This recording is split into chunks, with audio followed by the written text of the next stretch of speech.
You have people in your life right now who would not show up for you, not because they're busy, not because they forgot, because deep down, you were never a priority. And the worst part? You already know who I'm talking about. Today we're getting into something most people are too afraid to say out loud. The hard truth about friendship, fake ones, real loyalty, and why distance sometimes isn't abandonment. It's survival. Let's start here. Fake friends are not always bad people. That's the part nobody tells you. They're not villains twirling their mustache, secretly plotting against you. Most of them genuinely like you, on their terms, when it's convenient, when you're useful, when you're fun to be around. But the moment life gets hard, they go quiet. You text them about something serious and suddenly they saw the message but forgot to reply. You go through a loss, a failure, a hard season, and the people you expected to check in don't. Here's how you know a fake friend from a real one. Real friends show up in the boring, hard, unsexy moments. Not just the parties, not just the good news, not just when there's something in it for them. Fake friends are seasonal. They appear in the sunshine and disappear in the storm. And look, sometimes this isn't even conscious. Some people were never taught how to show up.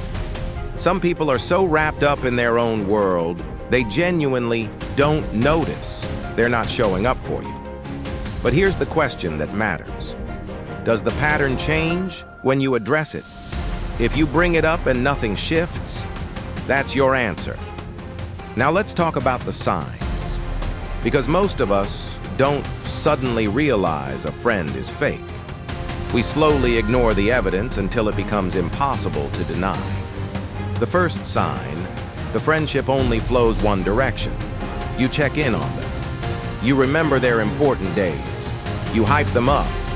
But when's the last time they did that for you? Without you prompting it?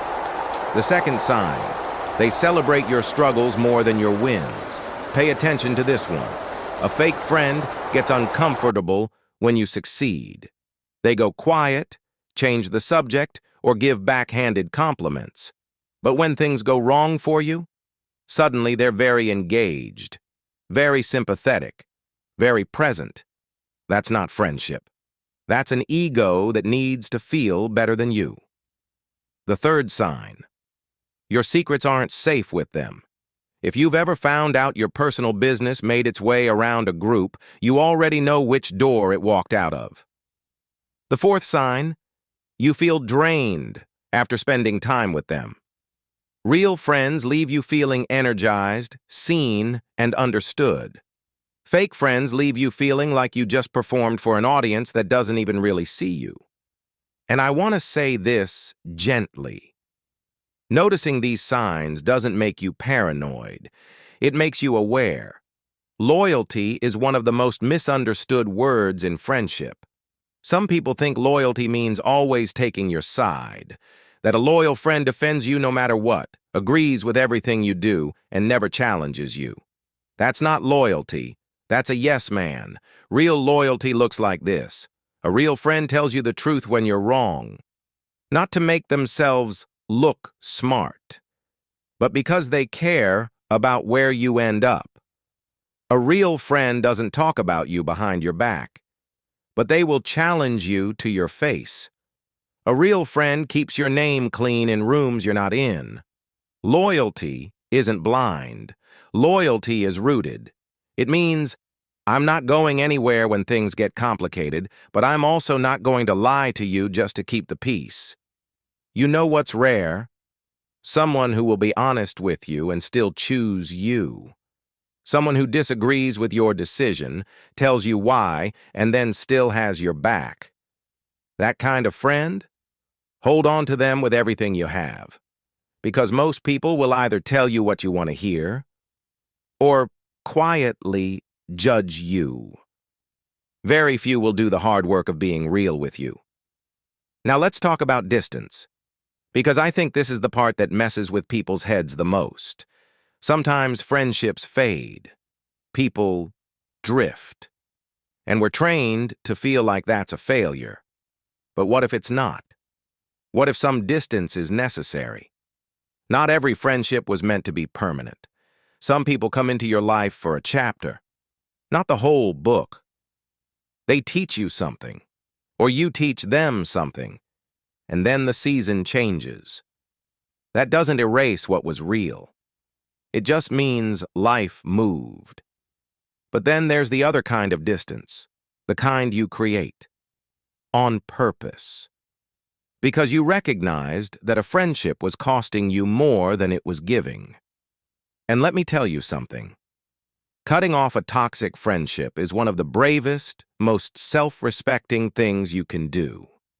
People will call you cold, dramatic, too sensitive. But what they're really saying is, you're not supposed to have boundaries.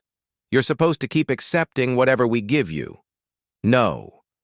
You are allowed to quietly step back from people who don't make you better. You don't owe anyone repeated access to your energy, your time, or your trust. Distance isn't always betrayal. Sometimes distance is clarity. Here's the truth I want you to sit with after this video. You don't need a lot of friends. You need real ones. One person who actually shows up is worth 50 people who just like your posts. Stop pouring yourself into people who drain you dry and disappearing from the ones who actually see you. Start noticing the difference between the friends who are there and the friends who are just around. And if you've been the fake friend in someone's life, that's okay. Growth is possible. Just start showing up differently. Friendship is one of the greatest gifts you can have in this life. Don't settle for the counterfeit version. If this hit home, like this video, share it with someone who needed to hear this and subscribe if you want more of this kind of honesty. I'll see you in the next one.